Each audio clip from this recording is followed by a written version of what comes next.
This is Louisa, a 6-year-old girl with a naturally balanced and attractive face. She has straight teeth, a beautiful nose, and a well-developed jaw for her age.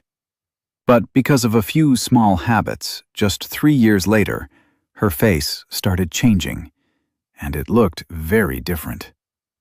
And Louisa is not the only one. Millions of people experience something similar. Over time, their facial structure changes. Their nose shape becomes crooked, their teeth become crowded, and their jaw slowly moves backward. Most people think this is purely genetic, but research suggests that genetics is not always the only reason. Facial structure can also be influenced by breathing habits, posture, and muscle balance inside the mouth. This is where the concept of orthotropics comes in. Orthotropics is closely connected to something widely discussed online called mewing, but many videos explain it in confusing ways. That is why understanding the original idea is important.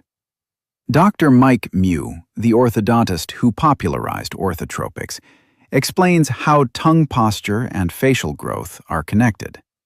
According to this theory, the way the tongue rests in the mouth can influence facial development over time. Inside the human skull, there are small joints between bones called sutures.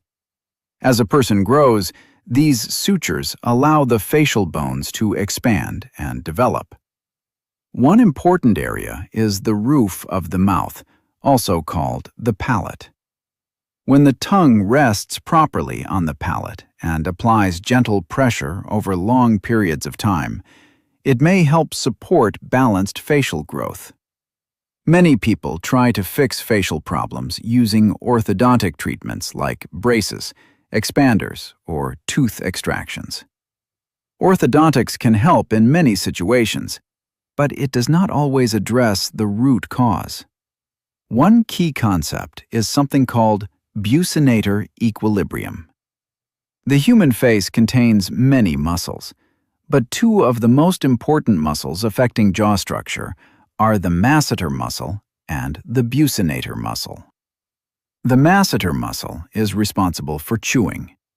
The buccinator muscles are located in the cheeks and help keep food between the teeth while chewing. The buccinator muscles apply a constant inward pressure on the teeth. To balance this pressure, the tongue applies outward pressure from inside the mouth. When these forces are balanced, the teeth and jaw can remain in a more natural alignment. Another major factor is breathing. There are two main ways people breathe: through the nose or through the mouth. Long-term mouth breathing can negatively affect facial development, especially during childhood.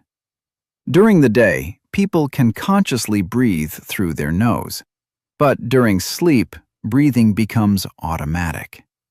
People sleep for around 8 hours every night.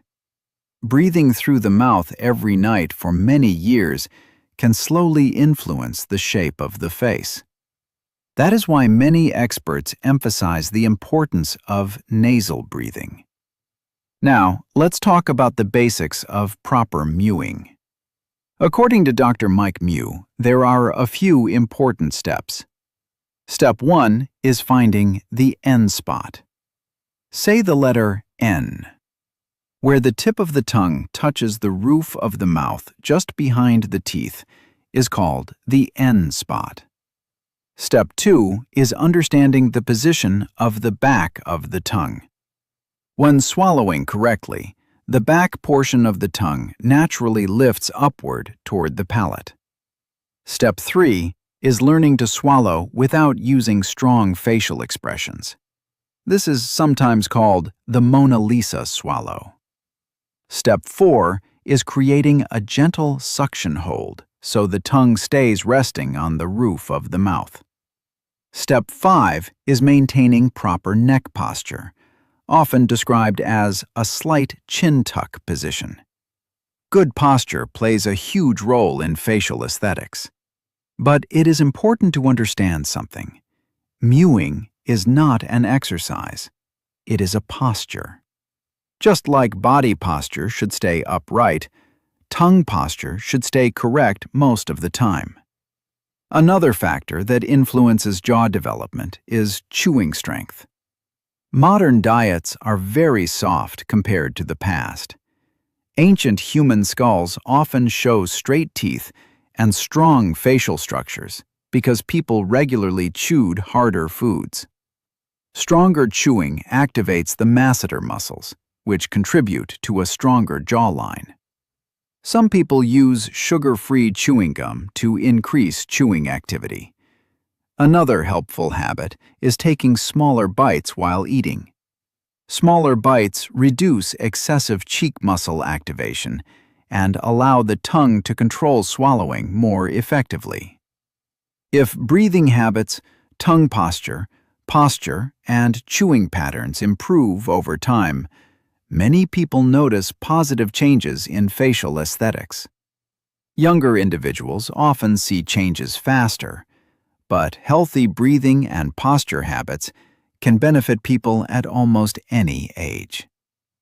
For more videos like this, subscribe to FitMax, because without knowledge like this, reaching the top 1% becomes almost impossible.